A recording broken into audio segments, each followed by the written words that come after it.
Toks Talks Podcast, the space where I give you strategies and tips for entrepreneurship, relationships, and personal development.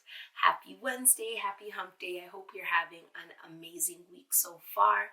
And this week, I want to talk to you about financial clarity.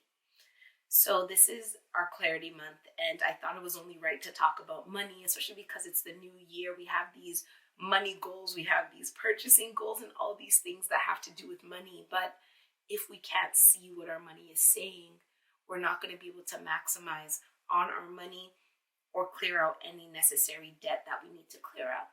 And discussing debt in full transparency, at the end of 2019, I was almost $30,000 in debt. This is a lot. It's scary. I'm literally getting goosebumps right now thinking about it. But there were many reasons why I was in that crazy amount of debt. Well, crazy for me, right? Crazy is subjective. And this is consumer debt. This isn't school loans and things of that nature. It's just credit card debt. So as I said, there were many reasons why I was in this level of debt. And one of them was the fact that I jumped into entrepreneurship with zero in my savings account.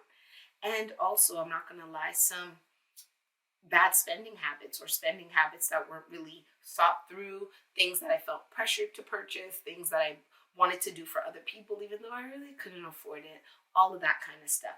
And at this time, I did not look at my credit card statement because I was absolutely overwhelmed. It's overwhelming to look at a number like that and see that every single month some crazy interest is climbing on top of it and you're barely paying down the interest.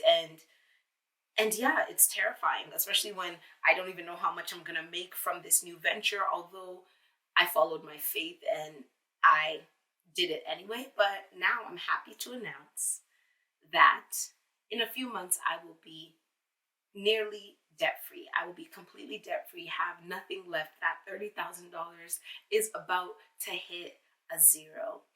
And the thing is that this didn't happen by accident. I didn't just happen to close my eyes and wake up one day and I was nearly debt-free. It happened by making a clear plan, by having financial clarity. And as we are in the beginning of this new year, with all the things that you want to happen, the one thing that is important in 2022 and for the rest of your life is really understanding what your money is saying. What is your money saying? What do your accounts look like? Can you pay off your debt? Can you afford to buy that thing you want to buy? You need to know what your money is saying and make sure that your money and you are speaking the same language so that you can reach financial freedom and comfort truly, right? You need to know what is coming into your accounts and what is going out of your accounts if you want to reach this place of financial freedom and financial abundance. It's impossible to just close your eyes and expect to get where you're going. In any way, you can't drive a car with your eyes closed. You can't just throw your life away and say, well, I'm going to close my eyes and wake up one day and be where I want to be. And it's the same thing with your money. You just can't keep your accounts closed. You can't not open the statements, not log into your online banking and think that you're going to get to that financial place you want to get to. You have to have strategy that either targets debt or targets your ability to grow your wealth. So with that being said, I'm not just going to sit here and tell you this story about how I've made it to the end of my financial woes, but I'm going to help you, because if this is something that you're struggling with as well, the least I can do is give you some tips. So instead of just a tip, I have an assignment for you. What you're going to need to do is grab a pen and a piece of paper. Also grab a snack and a drink, because this might take you some time. As well, play some nice music in the background, something that will calm your spirit, something that will get you happy and comfortable, because I completely understand. I will never sit here and act as if money does not make people uncomfortable. It makes me uncomfortable, so I couldn't even deny it if I wanted to, right? So grab that pen and paper, grab that snack and a drink, play that nice music, or have something going on. Light a candle, be somewhere where you feel good and comfortable. And with that paper, draw a vertical line straight down the middle. Write in on the left side and out on the right side of that line. So these become your two columns that you're going to be using to gain some financial clarity, and then from there, create a financial plan to get you out of that debt or to where you want to be. So under the in section, I want you to write every single penny that comes into your account each month. This could be your salary, your side hustle, invoices, allowances, gifts, all of it. And if you're somebody who has a fluctuating salary or a fluctuating income rather, this might be a task that you do at the end of every month so that you can know what you're going into the next month with, right? Or you can just kind of gauge your averages. So I'd say err on the side of caution. So if there's something that, like an amount of money that comes in sporadically, and sometimes it's $500, sometimes it's $400, I would say to write like $375.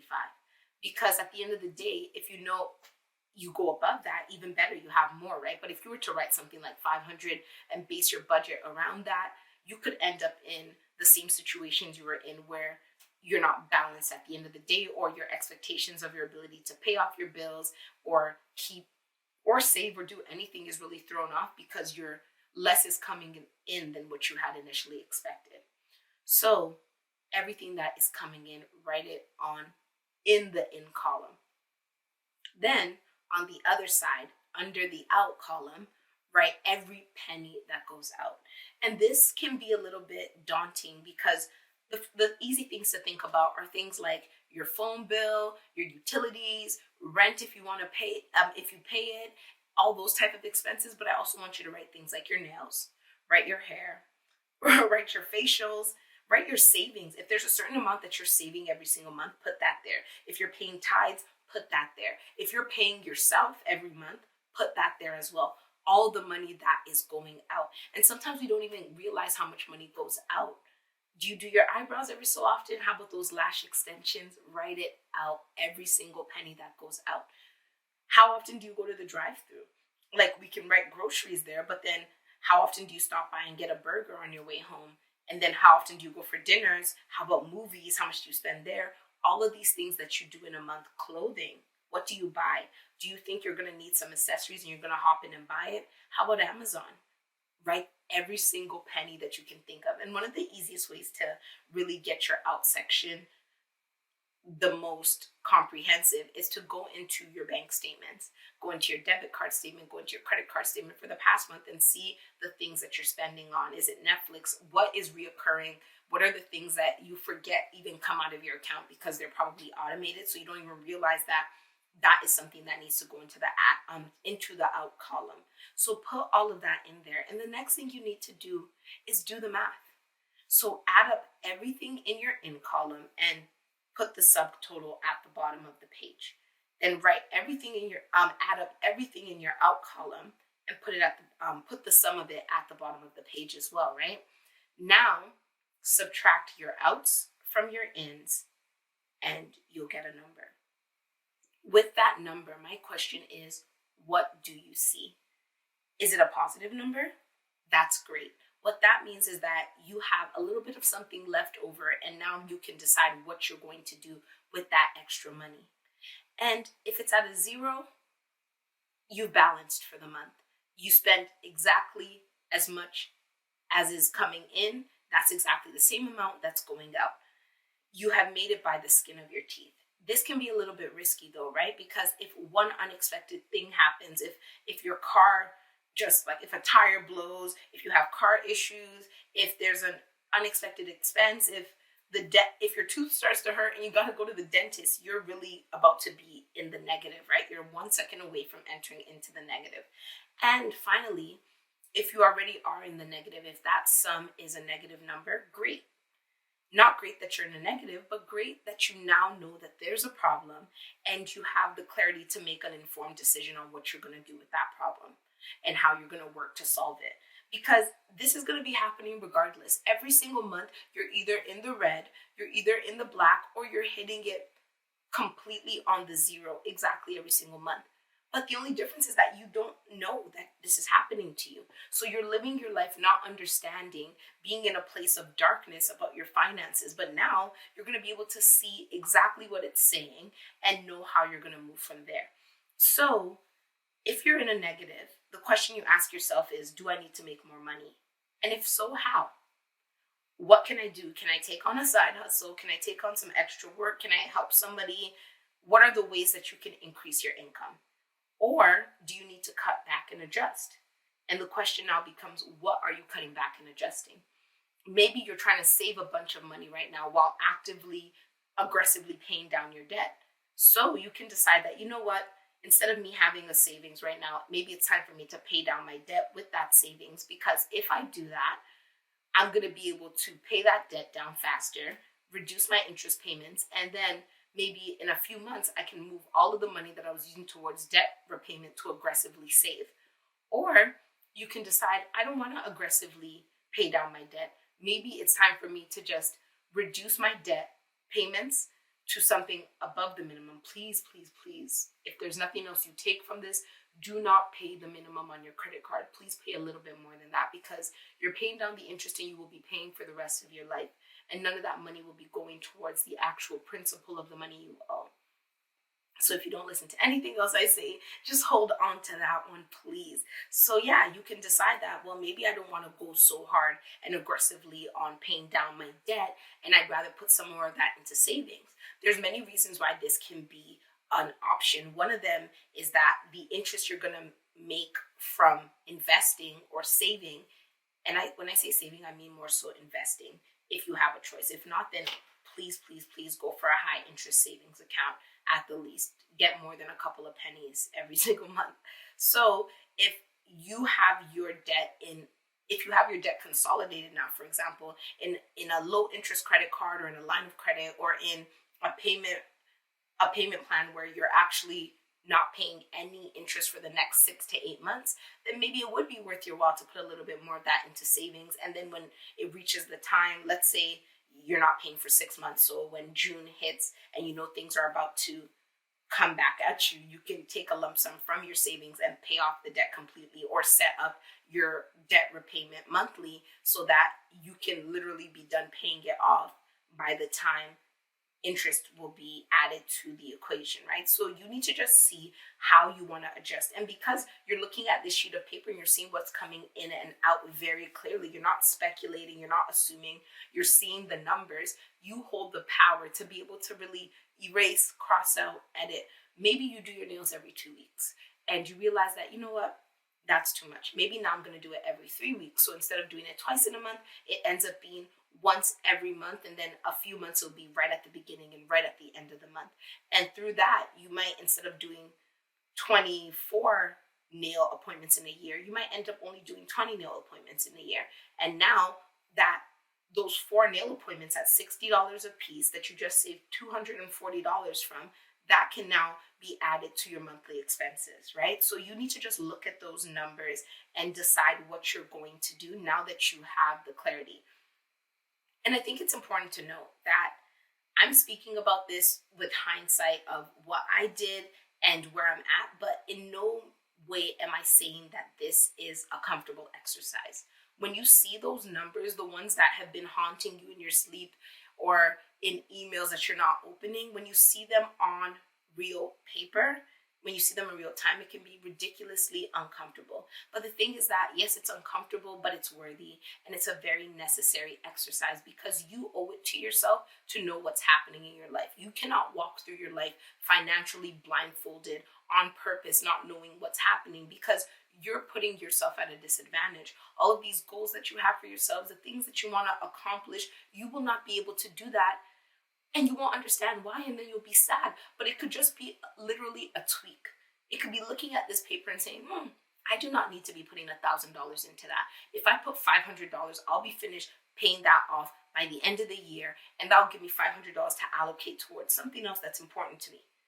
Instead of, I'm going to put it now, and you don't know what the trade-off is, right? So you need to really lean into the discomfort, because what's financially best for you is to be at your financial best. And what makes finances so scary is the fact that they seem like they're out of control.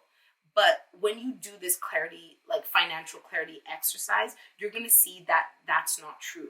Your finances are not out of your control. When you see what's happening, you have the power to act accordingly with your finances and get yourself on track. It's not too late at all. And this is the time to get it done right at the beginning of the year. And if you see what you have to do, you have enough time to really pivot and hustle accordingly. Maybe it's time for you to go up to your boss and say, hey, well, I've been looking at the work I've been doing and what I've been getting paid, and I think it's time for me to have an adjustment. Not a raise, not a new position, but based on my role and the money that I'm making, it's not in line with the work that I'm doing, so therefore let's have an adjustment discussion, right? And this is the time where you can do those things, especially when you see the reason why it's worthy for you to push yourselves outside of your comfort zone to get it done. So another little resource that I have for you is a savings plan by my friend Rennie the Resource. It's a bi-weekly savings plan. I'm going to put a link to it in the description below. It's a YouTube video, and she literally gives you a bi-weekly savings plan to save anything from $5,000 to $30,000 in a year. It's easy. She tracks it for you. You can literally print it out. You know how much to put into your savings or investment account every single other week if that's how you get paid, and you'll get it done. And she also gives you the option of having like a steady payment. So let's say it's $250 bi-weekly, or also variable amounts. So some months or some weeks it's a little bit lower, some weeks it's a little bit higher. And I think it would be a really great resource for you to take a look at and see. Maybe you're not there yet. Maybe you're not at the point where you're saving any money. Maybe right now it's debt repayment, right? But that's eventually going to be over, and you might even be surprised to see that to save $5,000 in a year might just require you to cut back on doing a few things that aren't even that financially or emotionally daunting. You might be able to look at your exercise and say, well, if I need to save $200 bi-weekly, I can see where that can come out of my budget. And you might be surprised that you can actively pay down your debt and also save a little bit more than you would have if you hadn't intentionally looked at things and gotten that clarity. So thank you so much for listening. Don't forget to like, subscribe, leave a review, leave a rating, and have an amazing week. And I'll talk to you next Wednesday. Bye.